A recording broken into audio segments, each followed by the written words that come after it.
Hello world, welcome back to Razor RC. I finished the build of my Schumacher CAT L1 Evo. So I got it all here in front of us. It took me about 11 hours, so I just want to kind of do a build review.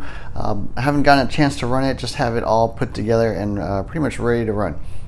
So overall, build was kind of tough, I gotta admit. One of the more challenging builds. I would not recommend this for a beginner. If you've never built an RC car before, this is not a good one to start with, in my opinion. I mean, obviously you could build it, but there are a lot of little tricky things, I think, in the manual, in the build, that you might miss the first time around.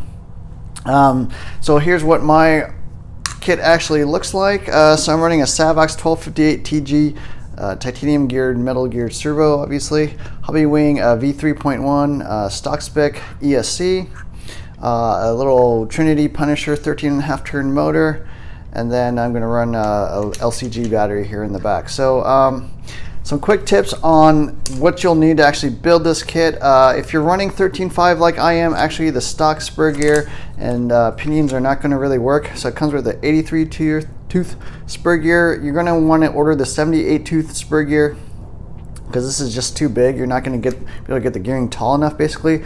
Second thing is the pinions are basically these specialized pinions. So this is what a regular stock pinion looks like, and as you can see, there's really not enough tooth engagement. They make these special long pinions. They're called long boss pinions that stick out a little further. So order those up for 13.5. I think most people are running 26 tooth, which I think is also the tallest they make.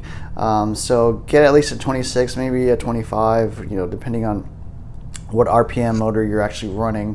Higher RPM motors, obviously, you'll run actually a little bit lower geared. Yeah, so that's it.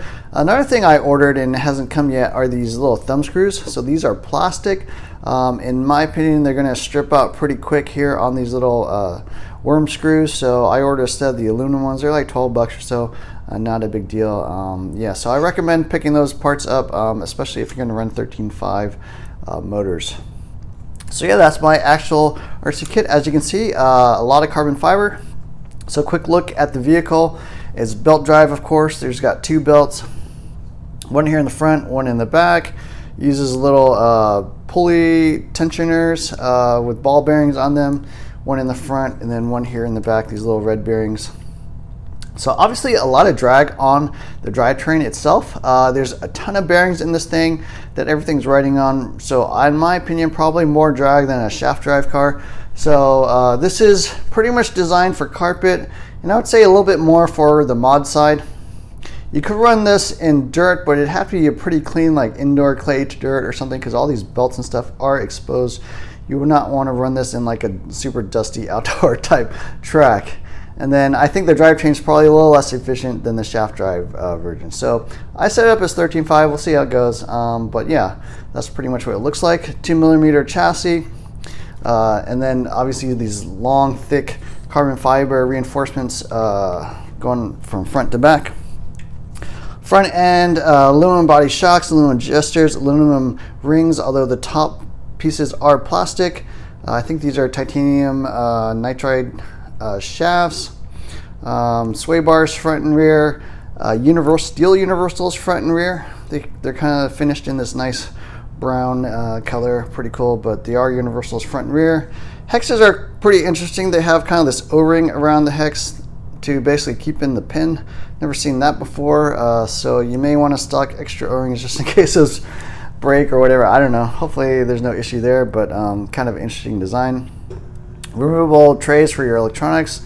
There, your receiver goes here on the right side, and then on the left side you actually have the ESC and a little capacitor pack. There's a little channel for that ESC wire to go underneath, and a little cover there to keep that wire in place. So gotta be a little careful with electronics. You don't want to make sure they get caught up in the belts, get caught up in this little slipper here. So I kind of have things a little close, but hopefully that's okay. On the rear end, pretty much similar to the front. Adjustable diff heights, top and bottom, front and back. The hubs do not look like they're adjustable in height, so I think they're sort of fixed position hubs, although they are adjustable length holes for where they actually mount onto the arms. Arms are quite soft, plastic, so be careful with different parts like these set screws here thread into the plastic, actually hold the hinge pins in place. You got to be super careful with those. These little ball studs, you want to be a little careful. So anything that threads into the arms are quite soft plastic.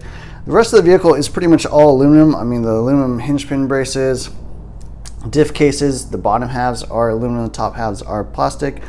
So anything metal and metal, you definitely want to clean off your screws and use Loctite, and make sure that Loctite gets a chance to dry, you know, for a few hours at least. Yeah, so that's pretty much what the kit looks like. Shocks are quite unusual, and I'll get to more to that later, but yeah, a lot of carbon fiber, a lot of aluminum, pretty fancy looking kit. So in terms of issues I had, there were some problems with this kit out of the box. Actually, two of my turnbuckles were bent. One of the steering links was bent, and one of the rear camber links was actually bent. So I contacted Schumacher, and they said they'd send out replacements right away. So it looks like things take about a week to get to California here from the UK. So hopefully those will come out soon. I was also missing 2 O-rings in the shocks. The front shocks, each shock has 2 O-rings, but for a pair you need 4, and mine only came with 2, so they're sending me out some of those. And the last major issue I had was one of the shock spacers here, and the actual, basically like the cartridge spacer here in the front, it just didn't slide over the shaft really very well. It kind of just got jammed on the shaft, basically reamed it out. Not really sure if the spacer was machined too fine or the shock shaft coating was just like too fat or something, but I did have to sort of file that down or ream it out actually to get that to work. So those are some basic issues I had with the build. Other than that, everything was pretty nice. Some tips here in the actual manual, because there are some things that I do recommend you kind of look through real quick. Little things, some things that are confusing. So page 1 even, it tells you that peel off the protective film off all carbon fiber parts. That kind of confused me because none of the carbon fiber parts actually seem to have a protective film, but finally at the end I figured it out. It's actually the green film that is on the ESC and electronics trays. Those are the only pieces that actually have a protective film, but it seemed like an important step, but they didn't really clarify that. It's actually only a couple of the plates that actually have the protective film. Another funky thing they do is they have sort of these little, I don't know if they're brass or aluminum, little inserts here into the carbon fiber that the screws actually thread into those. So they're actually sort of serrated. They got teeth that bite into the carbon fiber, and they have sort of this special step with a cap screw to actually pull those into the carbon fiber. So they explain how you do that. You don't actually have to do that. You could just kind of press it in if you want, but that's the official way to do it. Other things to note, this is the transmission here in the middle. There are these 2 little pins you got to make sure that are in there. It's really easy to just assemble the whole thing without noticing that. And then you got to take this whole thing apart, which is kind of annoying because all the parts like fall out and bearings fall out and stuff like that. So there's a lot of little details in the pictures that they don't really call out specifically, like the spur gear. There's actually a specific orientation. You know, one side is slightly more recessed than the other, so make sure that recessed section is facing outside. Actually, that's not a spur gear, that's a little idler gear type thing. Other things, so the diffs, I did actually vary from the manual a little bit. In terms of shims, it's kind of confusing because it says like we recommend fitting 1 shim here. I actually use 2 on the outside outdrive, and then in the inside shimming here, it actually says we recommend starting with 1 shim, and they show you a picture of 3. Well, that's a little bit confusing because this third one you have to use. It's like a 0.5 millimeter thick shim. You have to use that, and so when they say we recommend starting with 1 shim, they actually recommend meaning one of these 0.1 thin shims. So use the 0.1 and use the 0.5. That fit perfectly for me. And the other funky thing is these diffs have obviously a pulley instead of a ring gear because it's a belt drive. And so the pulleys, you actually have to glue on this little plastic cover. So I don't know why, but anyways, the pulleys have like a plastic composite diff cup and then a little plastic ring that you have to glue on with some like CA glue or something. So kind of annoying. When you glue that, make sure you don't get any of the glue actually into the teeth, obviously. I use tire glue, but you want to use something reasonably thick so it doesn't just run all over the place and get into your gears. That'd be, or your pulley teeth. That'd be really, really annoying. So yeah, that's pretty much it. Same thing on this side. I end up, again, says like use 1 shim on the top half of the diff cup, But what they mean is basically use the thick one and one of the thin ones. So even though it says one, you actually have to put in 2. I did not use any extra shims over here. I only used one on the outside. Yeah, but that's pretty much it for that section. Other things I found, when you build these steering turnbuckles, there's a short side and a long, or a short side and a long side. Make sure you note that. They all kind of look the same, and you might miss that if you're not paying attention. Other tips, basically on the arms, like I mentioned, the arms are super soft plastic. They use these little set screws to hold in the hinge pins on here on the rear arms. Just barely tighten that down. There's like a little flat spot you tighten it against, but as soon as you barely feel any resistance, you gotta stop. It's super easy to over tighten and basically strip those holes out. That's kind of annoying. Funky things, as I mentioned, there's an O-ring around the little wheel hexes so your pin here doesn't fall out. On this side, these are the inserts, or basically the end caps for the inner hinge pins on the rear end. So these adjust like toe. Front end is sort of this ball style one. Make sure that little ridge is on, pointing towards the arm. And then these little inserts to adjust toe, it's really hard to tell, but there's actually a tiny line on one side, so it points inside. So that tiny little line on the plastic, make sure you have pointed inside. Let's see what else we got here. Anything else we need to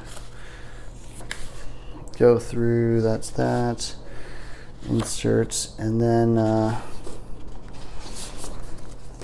as I mentioned, rear arms do not over tighten. Sway bars, make sure you put on that little centering piece here. It goes in the middle. It doesn't, I guess it actually tells you, but I was just kind of looking at this and bolting everything down, and I'm like, wait, you need sort of this like aluminum centering piece. So you make sure you put that on before you mount the sway bar. If you built sway bars before, not too confusing. Other things here on the spindles, they actually have an orientation. One side's kind of flat, got kind of like this line, the side's rounded. Make sure you get that right. I think that's one more section. So on the shocks themselves, I actually use shock shaft pliers, but I actually marred the finish a little bit. They actually say grip the shaft here. I don't know with what, some sort of, I don't know, 4mm hex or something, open wrench. I'm not really sure because it's just a tiny little slot. So they say to do that when you put on the ball socket, but I find that pretty hard. Another interesting thing is you have to drill out the holes for the shock cap. So they use sort of this ball cup style shock cap, and you got to drill out one side and not the other. So kind of interesting. I actually marked which side I drilled because it'd be really easy to put your bleeder screw back in on the wrong side. So yeah, that's pretty much it for some tips. So yeah, overall the build took me 11 hours, probably about 8 to 9 hours for just the mechanical parts, and then the electronics took me a little bit of trouble because the servo I was using turned out to be bad. I had to rewire some of the ESC wires because the power cord was a little too short. So some minor things I had to fix, and then I realized my 13.5 I needed like a specialized pinion, so that was a little annoying. Other things,